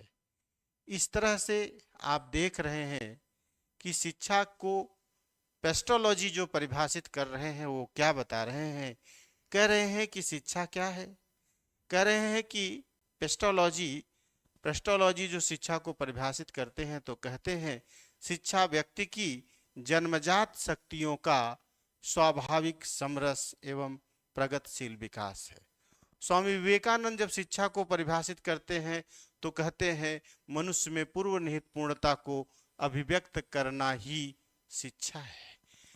अरस्तु जब शिक्षा को परिभाषित करते हुए कहते हैं स्वस्थ शरीर में स्वस्थ मस्तिष्क का निर्माण करना ही शिक्षा है। तो इस तरह से जो यथार्थवादी विचारधारा के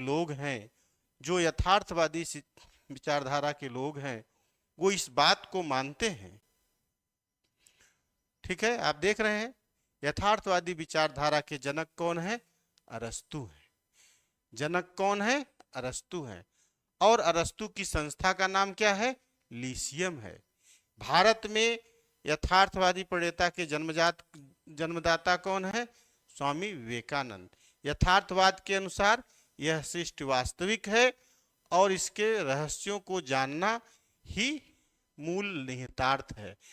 अर्थात वैज्ञानिक विकास ही यथार्थवाद का मूल लक्ष्य है। यथार्थवाद का मूल लक्ष्य वैज्ञानिक विकास है। ठीक है, अब हम आगे बढ़ते हैं। यथार्थवाद के बाद अब जो हम आगे बढ़ेंगे तो वो होगा आपका, जिसे आप कहते हैं प्रकृतिवाद। तो आगे हम आपको बताने जा रहे हैं कि प्रकृतिवाद क्या है। चलिए, प्रकृतिवाद के बारे में हम शिक्षण की प्रकृतिवादी अवधारणा, शिक्षण की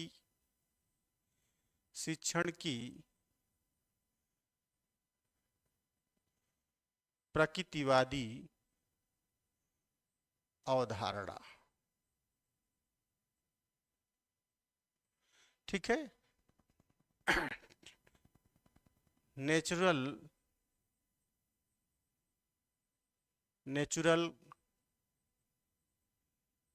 concept of teaching, natural concept of teaching, natural concept of teaching या naturistic, naturistic concept of teaching, natural concept of teaching क्या है? आपको सबसे पहले मैं ये बता दूं कि प्रकृतिवाद, प्रकृतिवाद के जनक कौन हैं? प्रकृतिवाद के जनक, फादर ऑफ नेचुरिस्टिक कंसेप्ट, प्रकृतिवादी विचारधारा के जनक रूसो को माना जाता है। और रूसो की एक पुस्तक है, इनकी पुस्तक है, रूसो की पुस्तक का बड़ा महत्व है। रूसो की पुस्तक, रूसो की एक बहुत प्रसिद्ध पुस्तक है जिसको कहते हैं सोशल कॉन्ट्रैक्ट। क्या बोलते हैं? सोशल कॉन्ट्रैक्ट, सोशल कॉन्ट्रैक्ट, सामाजिक संविदा, सामाजिक संविदा, सोशल कॉन्ट्रैक्ट।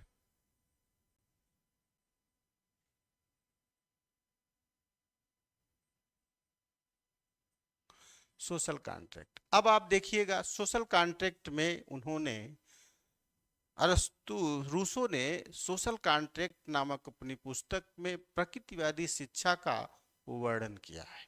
रूसो की प्रकृतिवादी शिक्षा से प्रेरित होकर के ही, रूसो की प्रकृतिवादी शिक्षा से ही प्रेरित होकर के फ्रावेल, फ्रावेल, फ्रावेल का नाम आप लोगों ने सुना होगा।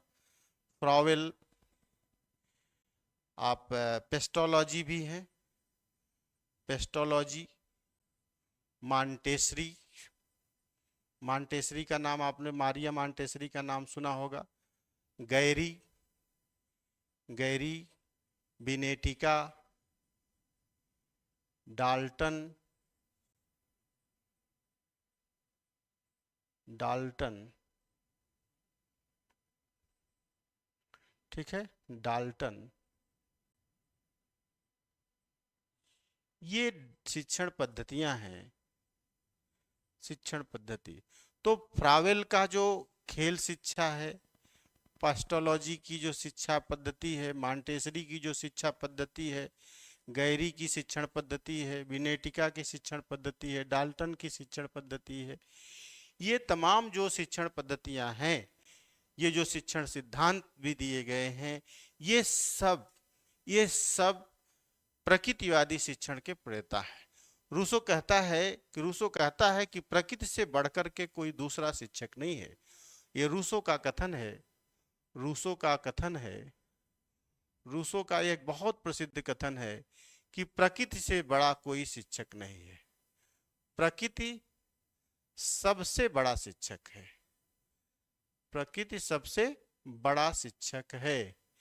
इसका मतलब प्रकृति से बड़ा कोई दूसरा शिक्षक नहीं है, प्रकृति सबसे बड़ा शिक्षक है, ये रूसो का कथन है। तो बच्चे को प्राकृतिक वांग्मय में छोड़ दो, प्रकृति उसे खुद ब खुद सिखा देगी।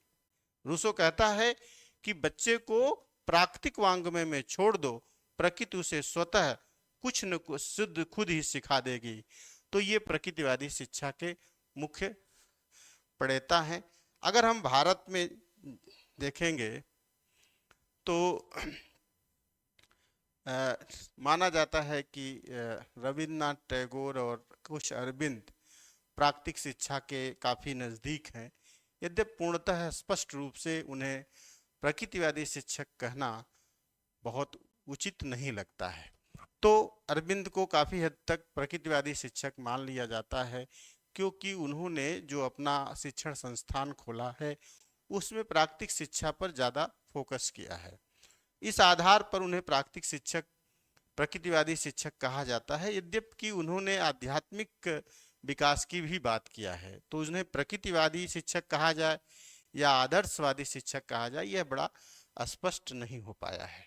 तो आगे देखते हैं, जो अगली अवधारणा है वो है शिक्षण की प्रयोजनवादी अवधारणा।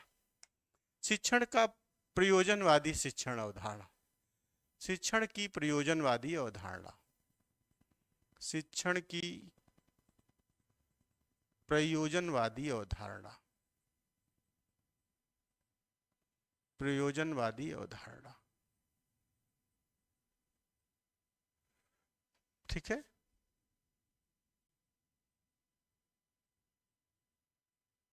pragmatism, concept of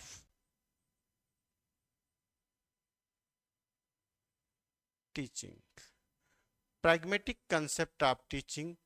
तो ये pragmatic concept of teaching क्या है, pragmatism concept of teaching क्या है?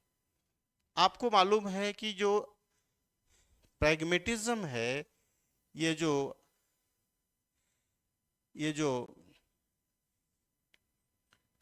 जो ये प्रयोजनवाद है, प्रयोजनवाद को अन्य कई नामों से जाना जाता है। प्रयोजनवाद को हम अर्थक्रियावाद भी कहते हैं। इसे अर्थक्रियावाद भी कहा जाता है। इसे उपयोगितावाद भी कहा जाता है। तो इसे अर्थक्रियावाद और उपयोगितावाद भी कहा जाता है। और पाश्चात्य दर्शन में इसके जनक यानी प्रयोजनवाद के प्रयोजनवाद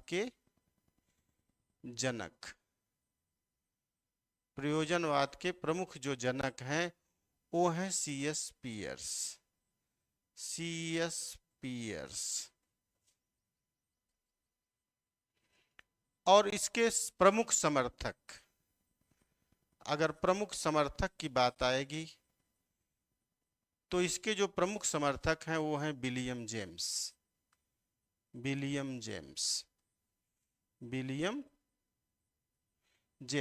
और एक बात ध्यान दीजिएगा, विलियम जेम्स की एक बहुत महत्वपूर्ण विचारधारा है उत्कट अनुभववाद। ये विलियम जेम्स की एक बहुत प्रसिद्ध विचारधारा है। अब बात आती है कि प्रयोजनवाद क्या है। प्रयोजनवाद के अनुसार शिक्षण का उद्देश्य उपयोगिता है, अर्थक्रियाकारित्वम गेत्वम। जो उपयोगी है वही, इन्हीं इसका मतलब है वो जितने ये विलियम जेम्स जो और C.S. पियर्स, ये अमेरिका के बहुत प्रसिद्ध मनोवैज्ञानिक थे और शिक्षा शास्त्री भी थे और दार्शनिक भी थे। तो ये दर्शन शास्त्री, शिक्षा शास्त्री और एक बहुत बड़े मनोवैज्ञानिक के रूप में इन लोगों का नाम भी आता है। तो C.S. पियर्स, विलियम जेम्स और जॉन डीवी उसी परंपरा में आते हैं। पेस्टोलॉजी, फ्रेवल इत्यादि, इबिंगहास, इन विद्वानों का भी नाम आता है।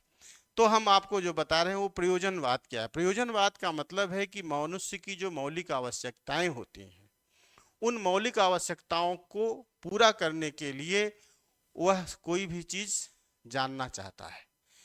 अगर कोई चीज उपयोगी नहीं है तो हम उसे नहीं जानना चाहते हैं, और यदि उपयोगी है तो उसे हम जानना चाहते हैं। तो शिक्षा इसलिए हम प्राप्त करना चाहते हैं क्योंकि हमें उस प्रकृति का, इस ब्रह्मांड में तमाम ऐसी चीजें हैं जिसका हम प्राकृतिक दोहन करना चाहते हैं, जिनको हम अपने जीवन में उपयोग करना चाहते हैं।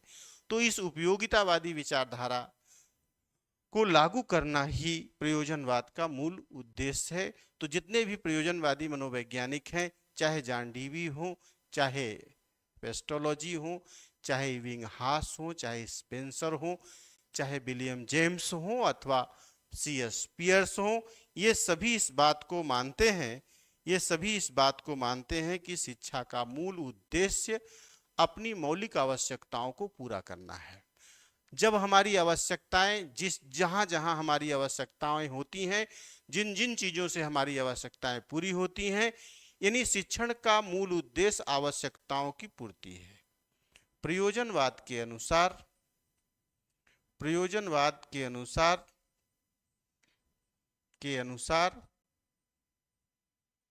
शिक्षण का मूल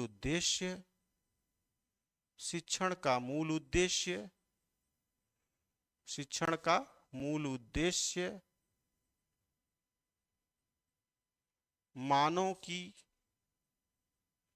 मानव की मौलिक आवश्यकताओं की पूर्ति है। मानव की मौलिक आवश्यकताओं की पूर्ति करना है। अब चूंकि मानव एक सामाजिक प्राणी है और उसकी सामाजिक पूर्ति का संबंध भी होता है, तो समाज में जो भी आप सुने होंगे, आपने एक अब्राहम मैस्लो का नाम सुना होगा, अब्राहम मैस्लो का नाम सुना होगा, अब्राहम मैस्लो। अब्राहम मैस्लो ने मांग का सिद्धांत दिया था। क्या दिया था? मांग सिद्धांत दिया था, नीड थ्योरी। वो नीड का फिलॉसफी देते रहे, नीड थ्योरी। ये नीड थ्योरी क्या है? उन्होंने कहा कि ये जो मांग होता है यही किसी भी व्यक्ति को सीखने के लिए प्रेरित करता है। किसी भी व्यक्ति को जो मांग होती है, मांग कहा कि ये मांग जो होती है 5 प्रकार की होती है। सबसे पहली जो मांग होती है वो दैहिक मांग होती है।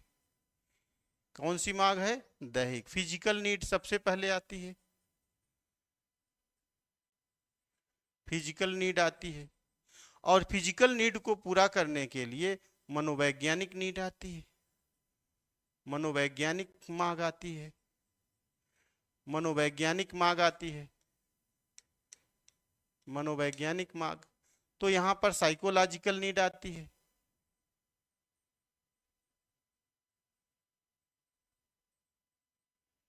साइकोलॉजिकल नीड आती है। और साइकोलॉजिकल नीड को पूरा करने के लिए सुरक्षा मांग आती है, सुरक्षा मांग आती है, सेफ्टी नीड आती है, सेफ्टी नीड आती है। और सेफ्टी नीड को पूरा करने के लिए आत्मसम्मान की मांग आती है।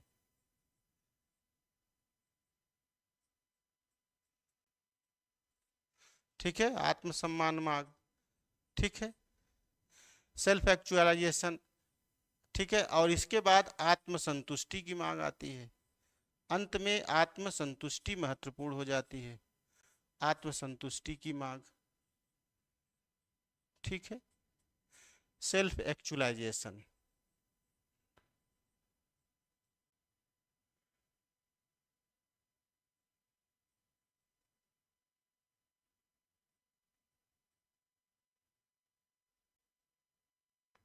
Self actualisation. तो आप यहाँ देख रहे हैं कि जो अर्थक्रियावादी या उपयोगितावादी विचारधारा है वह क्या है? वह मांग पर आधारित है, आवश्यकता पर आधारित है। आवश्यकताएं आप देख रहे हैं, दैहिक आवश्यकता, मनोवैज्ञानिक आवश्यकता, सुरक्षा की आवश्यकता, आत्मसम्मान की आवश्यकता और आत्मसंतुष्टि की अवस्था, ये हमारी मांग है। इसी मांग को पूरा करने के लिए हम सब कुछ करते हैं। तो इस तरह से आप देख रहे हैं कि जो प्रयोजनवादी विचारधारा है वह हमारी आवश्यकताओं को शिक्षण का उद्देश्य मानती है। अब जो लास्ट टॉपिक हम आपको बताने जा रहे हैं आज का, वो है मनोवैज्ञानिक मांग, मनोवैज्ञानिक शिक्षण की मनोवैज्ञानिक अवधारणा। शिक्षण की मनोवैज्ञानिक अवधारणा।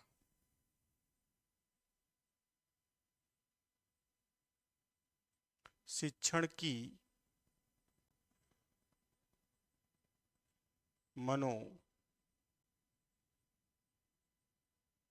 मनोवैज्ञानिक अवधारणा,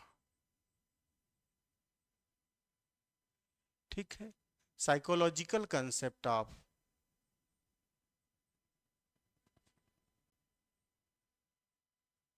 साइकोलॉजिकल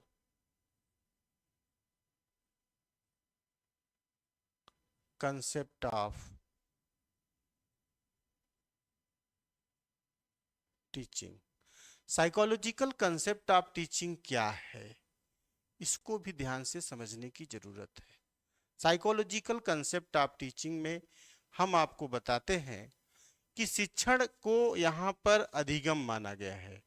यहाँ पर शिक्षण को क्या कहा गया है? शिक्षण को इन्होंने कहा कि शिक्षण अधिगम की प्रक्रिया है। शिक्षण क्या है? अधिगम की प्रक्रिया है, अधिगम की प्रक्रिया है। तो इन्होंने कहा कि शिक्षण अधिगम है। और अधिगम मतलब सीखना। अधिगम क्या है? अधिगम एक उद्देश्यपूर्ण प्रक्रिया है। अधिगम किसी भी व्यक्ति के व्यवहार में होने वाला अस्थायी परिवर्तन है, और यह परिवर्तन बाह्य दबाव के कारण, संवेगात्मक दबाव के कारण, वातावरणीय दबाव के कारण, रोग के कारण, चोट के कारण, भय के कारण, अगर किसी भी व्यक्ति के व्यवहार, नाटक या जानबूझ करके यदि किसी व्यक्ति के व्यवहार में परिवर्तन होता है तो उसे हम अधिगम नहीं मानते हैं। अधिगम के लिए आवश्यक है कि वह वास्तविक परिवर्तन हो।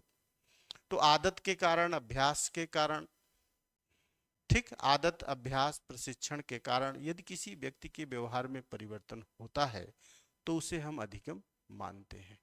अधिगम सदैव नवीन नहीं होता है। कभी कभी पूर्व अधिगम के निषेध के रूप में भी अधिगम प्राप्त होता है। अधिगम सदैव उद्देश्यपूर्ण प्रक्रिया है। यह सकारात्मक और नकारात्मक दोनों होती है, सकारात्मक भी होती है और नकारात्मक भी। अधिगम सामाजिक और सृजनशील प्रक्रिया है। अधिगम वैयक्तिक भी है और सार्वभौमिक भी है। अधिगम के लिए कोई स्थान, कोई परिस्थिति, कोई समय निश्चित नहीं होता है, अर्थात सभी परिस्थितियों में, सभी स्थानों पर, सभी समय हम सीखते हैं। इसके लिए जरूरी नहीं है कि हम विद्यालय में जाएंगे तो सीखेंगे, शिक्षक के पास रहेंगे तो सीखेंगे। तो हमारे यहाँ शिक्षण की जो औपचारिक, अनौपचारिक और निरुपचारिक जो प्रक्रिया है, यह सब तरीके हैं हमें सिखाने के। तो चाहे औपचारिक रूप से विद्यालय में हम सीखें, चाहे अनौपचारिक रूप से इस संपूर्ण संसार में परिवार के द्वारा, समाज के द्वारा, राष्ट्र के द्वारा, विश्व के द्वारा, चेतन के द्वारा, अचेतन के द्वारा, पशु पक्षी प्राणी सबके द्वारा जो कुछ भी हम सीखते हैं वह सब अनौपचारिक शिक्षण के अंतर्गत आता है। इसी तरह से कई बार सरकार के द्वारा भी कुछ ऐसी योजनाएं चलाई जाती हैं कि जो लोग परंपरागत शिक्षण, औपचारिक शिक्षण प्राप्त नहीं कर पाते हैं उनके लिए कुछ वैकल्पिक शिक्षण प्रबंध किया जाता है, जिसे हम निरुपचारिक शिक्षण कहते हैं। दूरस्थ शिक्षा एक प्रकार का निरुपचारिक शिक्षण है। तो शिक्षण की ये तमाम हमारे यहाँ प्रारूप है, ये सब अधिगम के लिए ही किया जाता है। तो मनोवैज्ञानिक विचारधारा के अनुसार शिक्षण का तात्पर्य अधिगम है। अब अधिगम के कई सिद्धांत हैं, अधिगम के कई चैनल हैं। कुछ व्यवहारवादी अधिगम के सिद्धांत हैं, कुछ संज्ञानवादी अधिगम के सिद्धांत हैं। तो व्यवहारवादी अधिगम के सिद्धांत में आप जानते हैं कि थांडाइक का नाम आता है, पावलोव का नाम आता है, स्किनर का नाम आता है, गुथरी का नाम आता है, हर्टन का नाम आता है, क्लार्क लियोनार्ड हल का नाम आता है। तो थांडाइक ने उद्दीपन अनुक्रिया सिद्धांत, पावलोव ने क्लासिकल अनुबंधन सिद्धांत, स्किनर ने क्रिया प्रसूत सिद्धांत, क्लार्क लियोनार्ड हल ने सबलीकरण, जिसको आप प्रबलन सिद्धांत कहते हैं, गुथरी ने सामीप्यता सिद्धांत, हर्टन ने सामीप्यता सिद्धांत दिया है। इसी तरह से संज्ञानवादी विचारधारा में जो गेस्टाल्टवादी हैं, जो जर्मनी के 4 मनोवैज्ञानिक हैं, बर्थीमर, कुर्ट कोप्टा, कुर्ट लेविन और कोहलर, इनको संज्ञानवादी सूझ का सिद्धांत, अंतर्दृष्टि का सिद्धांत इन्हें कहा जाता है। समग्रवादी इसी को कहा जाता है। टालमैन ने जो चिन्ह का सिद्धांत दिया है, भूल भुलैया का सिद्धांत दिया है, उसे ही नव गेस्टाल्टवाद भी कहा जाता है, नव गेस्टाल्टवाद भी कहा जाता है, नवीन अंतर्दृष्टि सिद्धांत कहा जाता है, उसे नवीन समग्रवाद भी कहते हैं। इसी तरह से आगे जब आप आएंगे तो मिलर और डोलार्ड के अधिगम सिद्धांत आते हैं, सिसोर और पेपर्ड के भी अधिगम सिद्धांत आते हैं। गैने का जो अधिगम का सिद्धांत है, जिसको 8S कहते हैं, 8 स्टेप जो गैने ने अधिगम का दिया है, उसकी भी बात होती है। और एडलर का जो अधिगम शंकु है, जिसमें प्रयोजनशील, प्रत्यक्ष प्रयोजनशील और जो चिन्ह से और शब्द आता है, उसका 12वां और पहला स्टेप जो पूछा जाता है, तो वहाँ भी ये तमाम बातों को आता है। इसी तरह से अधिगम अंतरण होता है। पूर्व परिस्थिति में सीखी गई अनुक्रिया को जब हम नवीन परिस्थिति में प्रयोग करते हैं तो उसे ही अधिगम अंतरण कहा जाता है।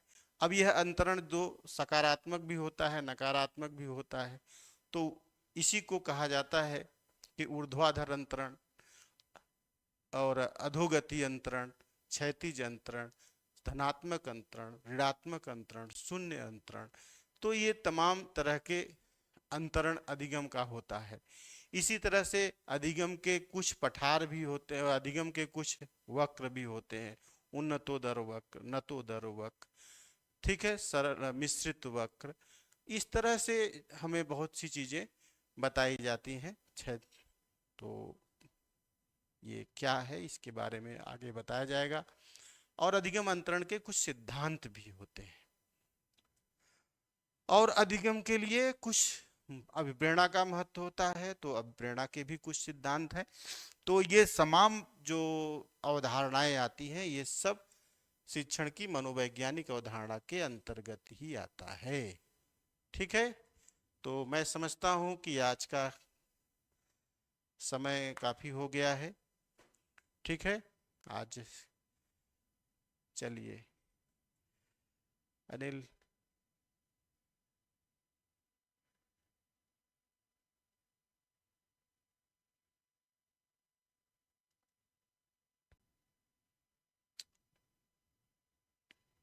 राधे श्याम जी, एडमिशन ले लीजिए, क्लास आपको बहुत बेहतरीन मिलेगी, चीज़ें बहुत अच्छी से मिलेंगी, तो एडमिशन ले लीजिए। ठीक है, तो फिर असली आनंद मिलेगा, क्योंकि लाइव क्लासेस पब्लिक तो उतनी अधिक होती नहीं है, कुछ ही क्लासेस लाइव रहेंगी। तो देखिएगा, आज के क्लास में इतना ही रहेगा, फिर मिलेंगे नेक्स्ट मैराथन में और एक नया टॉपिक लेकर के। तो आज के लिए इतना ही रखेंगे। नमस्कार।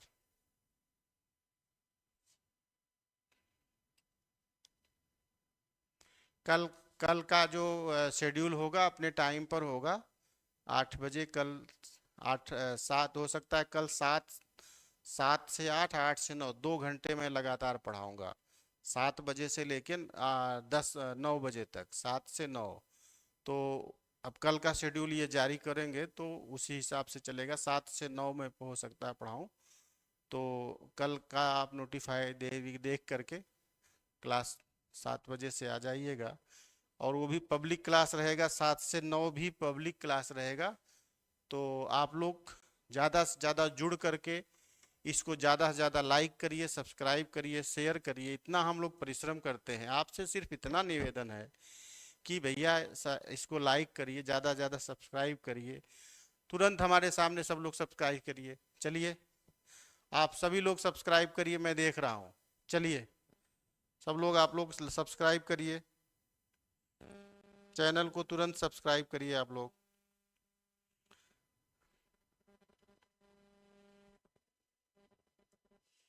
चलिए चलिए सब्सक्राइब करिए।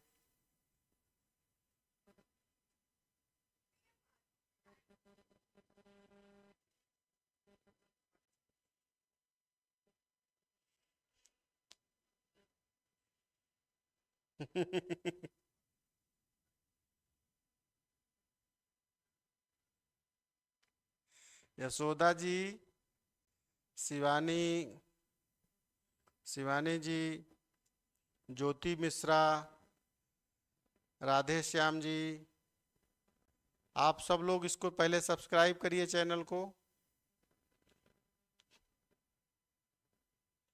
ये नंबर भी आपको नीचे दिया गया है,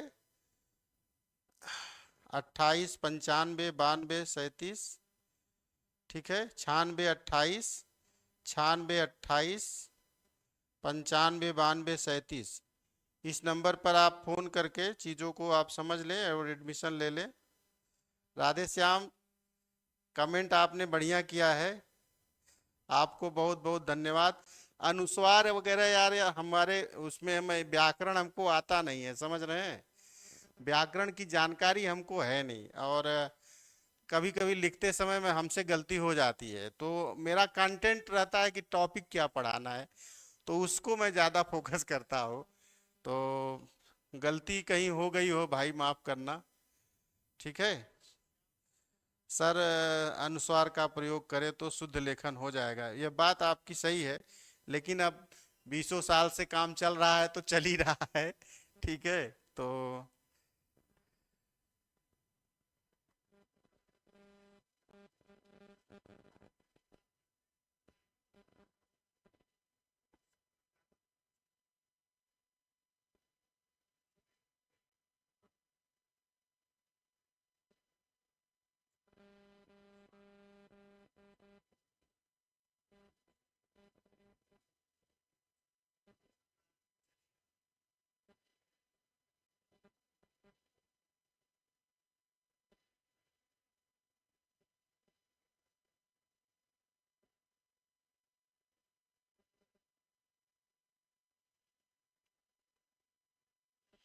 चलिए, सीडी पाठक जी नमस्कार, यशोदा चौधरी जी नमस्कार, शिवानी जी आपको नमस्ते, ज्योति मिश्रा जी नमस्ते, राधे श्याम भाई नमस्कार, अमित भारती जी नमस्कार, आप सबको नमस्कार।